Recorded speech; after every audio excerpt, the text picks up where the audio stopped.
Hello बच्चों, good morning. आज की इस वीडियो में हम बात करेंगे वास्तविक संख्याओं के लिए घातांक नियम। देखो, संख्या पद्धति पर ये हमारा 5वां वीडियो है। अभी तक हम 4 कॉन्सेप्चुअल वीडियो बना चुके हैं। बच्चों, आप हमारी कोई सी भी वीडियो देखना चाहते हैं, चाहे वो कॉन्सेप्चुअल वीडियो हो, चाहे एक्सरसाइज सोल्यूशन हो, इसके लिए हमने 2 मेन प्लेलिस्ट बना रखी हैं। एक प्लेलिस्ट में आपको सभी कॉन्सेप्चुअल वीडियो मिल जाएंगी और दूसरी प्लेलिस्ट में आपको सभी एक्सरसाइज सॉल्यूशन वाली वीडियो मिल जाएंगी। और उन 2 प्लेलिस्ट का लिंक आपको हर एक वीडियो के डिस्क्रिप्शन बॉक्स में मिल जाएगा। तो आज हम लोग क्या पढ़ने वाले हैं? वास्तविक संख्याओं के लिए घातांक नियम। नियमों को शुरू करने से पहले आपको ये पता होना चाहिए घातांक होता क्या है, घात होती क्या है। देखो, अगर हम ऐसे लिखते हैं a की पावर m, तो जो नीचे होता है उसको हम क्या कहते हैं? आधार। ठीक है, यानी कि बेस, क्योंकि आधार हमेशा नीचे ही रहता है। किसी की भी जो ज़मीन या मकान बनाया जाता है तो उसका जो नीचे वाला हिस्सा होता है उसे बेस कहते हैं, आधार कहते हैं। बेस मजबूत होगा तो बिल्डिंग मजबूत होगी। ठीक है, अब जो ऊपर होता है उसे हम क्या कहते हैं? हिंदी में इसको हम घातांक कहते हैं, घात का अंक। इंग्लिश में इसको हम पावर भी कहते हैं।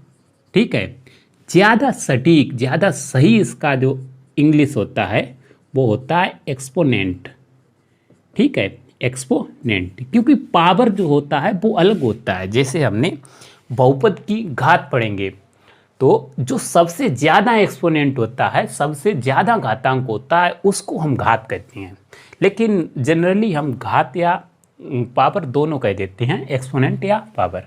ठीक है, तो हम बात करने वाले हैं आज वास्तविक संख्याओं के लिए घातांक नियम। वास्तविक संख्याओं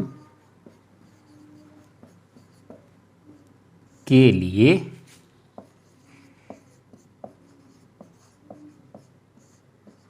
घातांक नियम।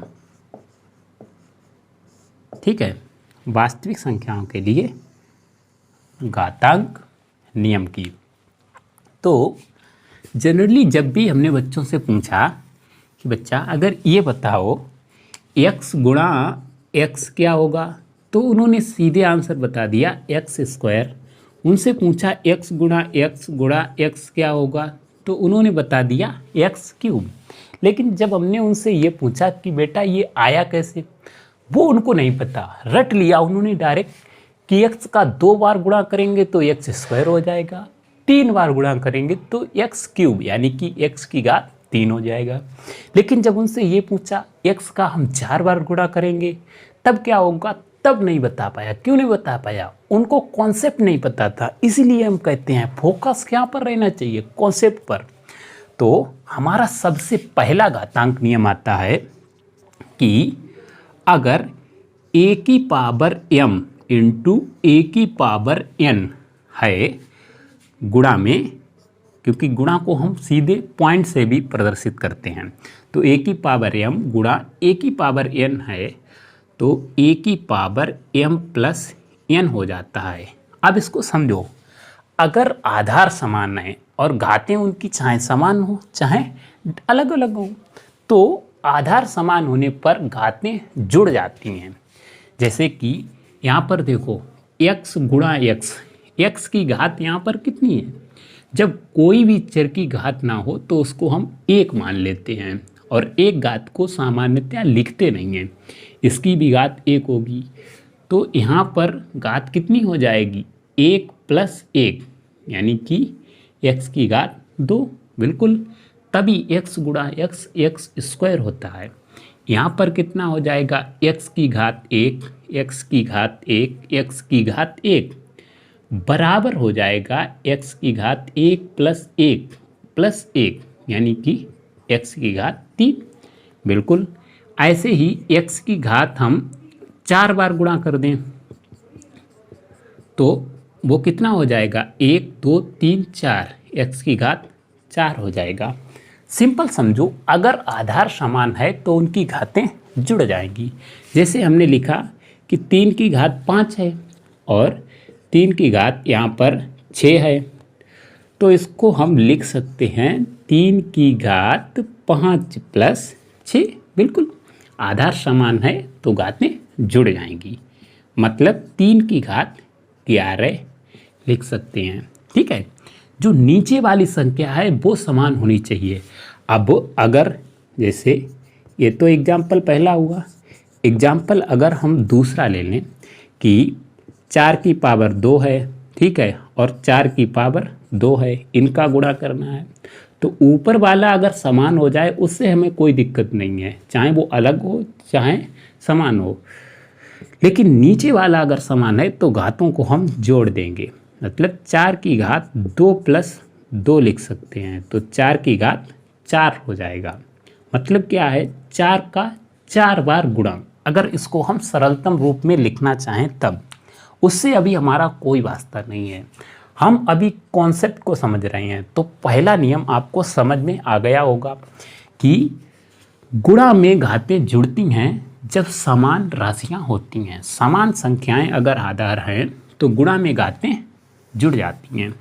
अब इसके बाद जो दूसरा नियम है ना, वो बिल्कुल यही है, एक्चुअली वो नियम ही यही है। देखो, हमने आपको हमेशा यही बताया, जब भी अगर आप हमसे ही पढ़ रहे हैं ना, तो आप इस संख्या मतलब इस बात को फील करेंगे कि जो जोड़ होता है ना वो घटाना भी होता है। जैसे हम कहें कि 2 + 3 5 होता है, लेकिन वही हम आपसे कह दें कि 2 में से आप -3 घटाओ तब भी तो 5 ही आएगा, माइनस माइनस प्लस हो जाएगा।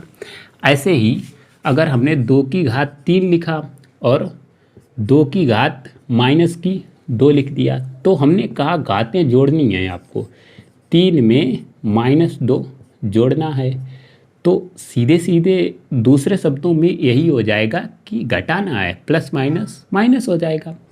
तो 3 की 2 की घात 3 - 2 यानी कि 2 की घात 1 बचेगा।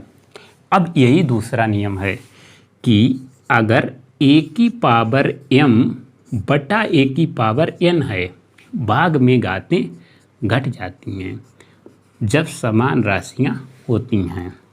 मतलब a की पावर m - n लिखेंगे, ठीक है।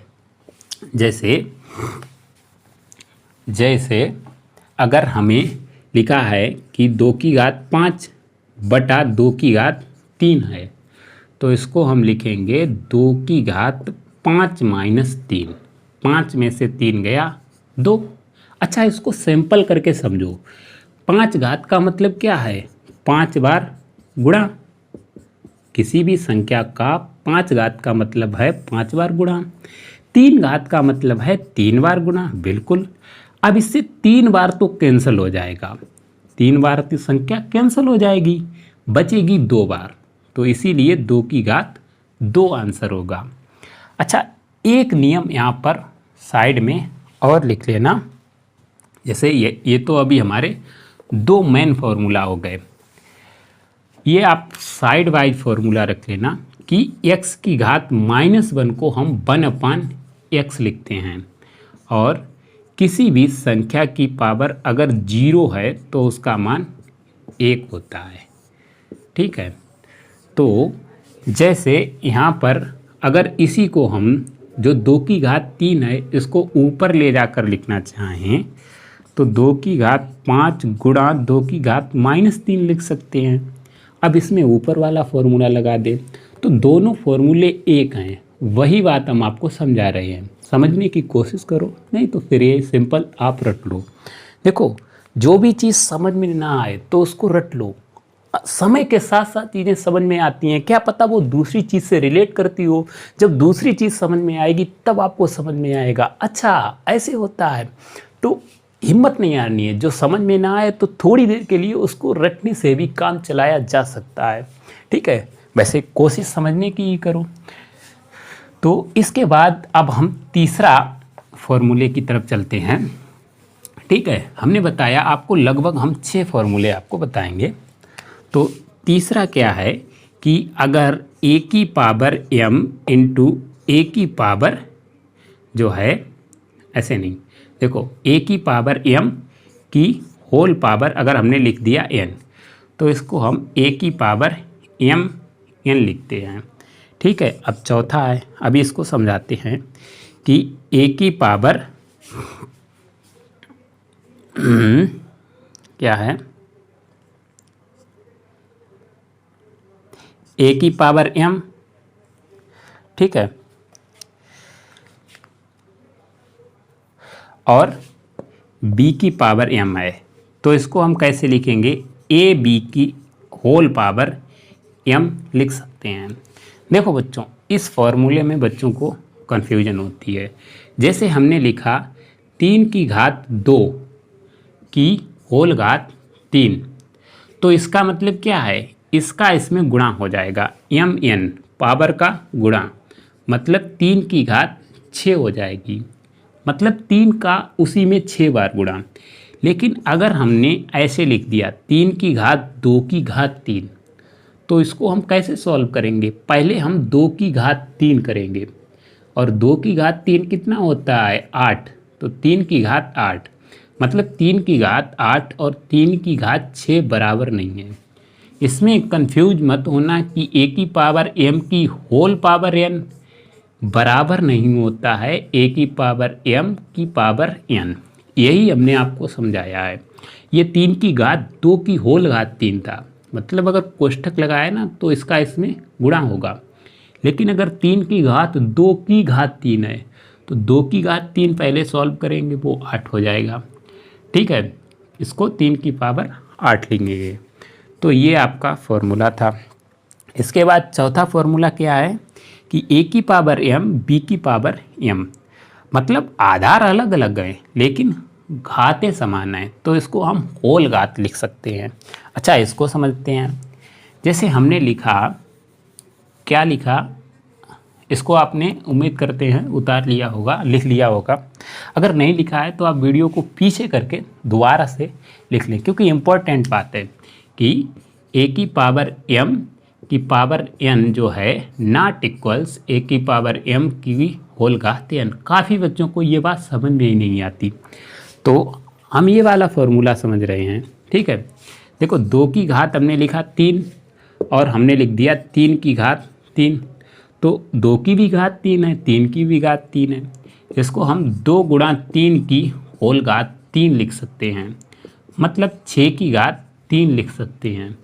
देखो 2 गुणा 3 की होल घात 3 को हम फिर ऐसे भी लिख सकते हैं, मतलब समझो, अगर इसको हम ऐसे लिख सकते हैं तो इसको ऐसे भी लिख सकते हैं। बराबर का मतलब तो यही होता है, तराजू के 2 पलड़े हैं, ये इसके बराबर है तो ये इसके बराबर है, मतलब इसको हम ऐसे भी लिख सकते हैं। ये आपको जो है बिना कहे ही समझ में आ जाना चाहिए, तो ये ऐसे हो जाएगा। ठीक है, अच्छा, जैसे एक्स स्क्वायर होता है, वाई स्क्वायर होता है, तो इसको हम डायरेक्ट क्या लिखते हैं, एक्स वाई का होल स्क्वायर भी लिख देते हैं। ठीक है, कंफ्यूज मत होना, एक्स प्लस वाई का होल स्क्वायर वो अलग बात है। ठीक है, वो तो आपका फॉर्मूला लगेगा। तो ये अभी हमारी 4 सर्व समीकरणाएँ हुई हैं। अच्छा, देखते हैं। ठीक है, a की पावर m अपान वाली हो गई, होल वाली हो गई।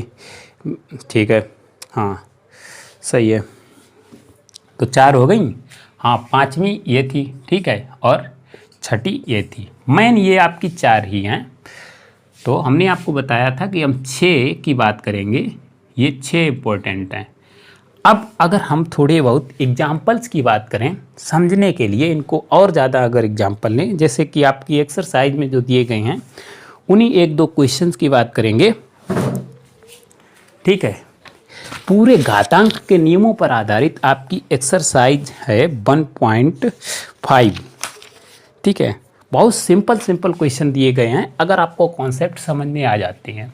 देखो, उम्मीद है आपने कॉन्सेप्ट लिख लिए होंगे, तो हम यहाँ पर जो है 1-2 क्वेश्चन आपको सॉल्व करके दिखाते हैं।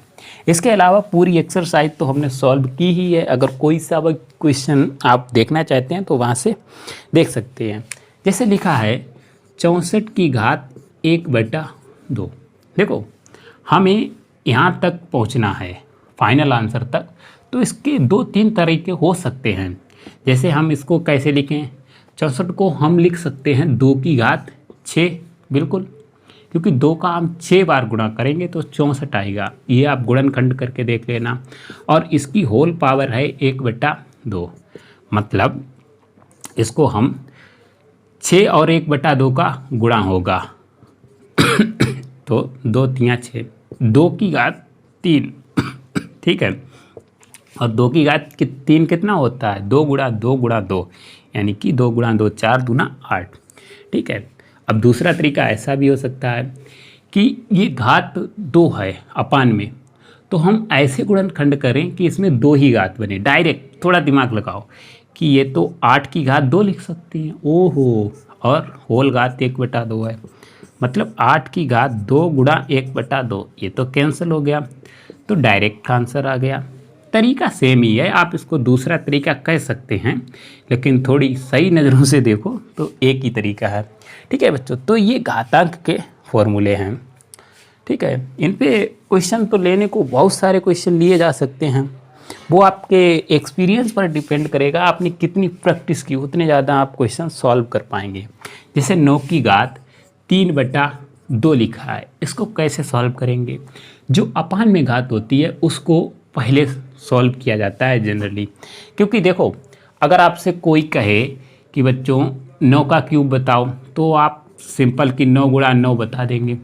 लेकिन वहीं हम आपसे कहें कि 81 का क्यूब बताओ, तो आप थोड़ा देर में बता पाएंगे। ठीक है, 81 का क्यूब, क्योंकि 81 गुणा 81 गुणा 81 हो जाएगा। तो नीचे वाली संख्या को हम पहले सॉल्व इसीलिए करते हैं कि संख्या छोटी हो जाएगी। उसके बाद देखो अपान में 2 का मतलब है उसका वर्गमूल, और जो घात अंश में लिखी है उसका मतलब है उसका घन। ऊपर लिखी होती तो वर्ग, 4 लिखी होती है ऊपर तो उसकी चौथी घात। ठीक है, तो इसको हम 3 का वर्ग लिख देंगे और घात 3/2, तो 3 की घात 2 और 3/2, 2 से 2 हो गया कैंसल, 3 की घात 3 आ गया, मतलब 3 तियाँ 9 तियाँ 27। देखो तरीका तो ये भी हो सकता है कि आप पहले क्या करें, 9 का क्यूब, क्योंकि 9 की घात 3/2 को हम ऐसे भी लिख सकते हैं 9 की घात 3 की होल घात 1/2। मतलब आप पहले 9 का क्यूब करें जो कि आएगा 9 ने 81 ने 729। ठीक है, फिर 729 का वर्गमूल लें जो कि 27 आएगा। ठीक है, सिंपल तरीका यही है, आप उसको छोटी से छोटी घातों में तोड़ लें और उसके बाद जो घातें कटेंगी वो आप काट दें। फिर जो घात बनी है उसका जैसे क्यूब बना है तो 3 बार गुणा करके लिख दें, 4 बना है तो 4 बार गुणा करके लिख दें। ठीक है बच्चों, तो ये घातांक के नियम मेरी उम्मीद है आपको आसानी से अच्छी तरह से समझ में आ गए होंगे। हम मिलते हैं चैप्टर 2 में। ठीक है, बहुपद। तो बहुपद की बात करेंगे अगले वीडियो में।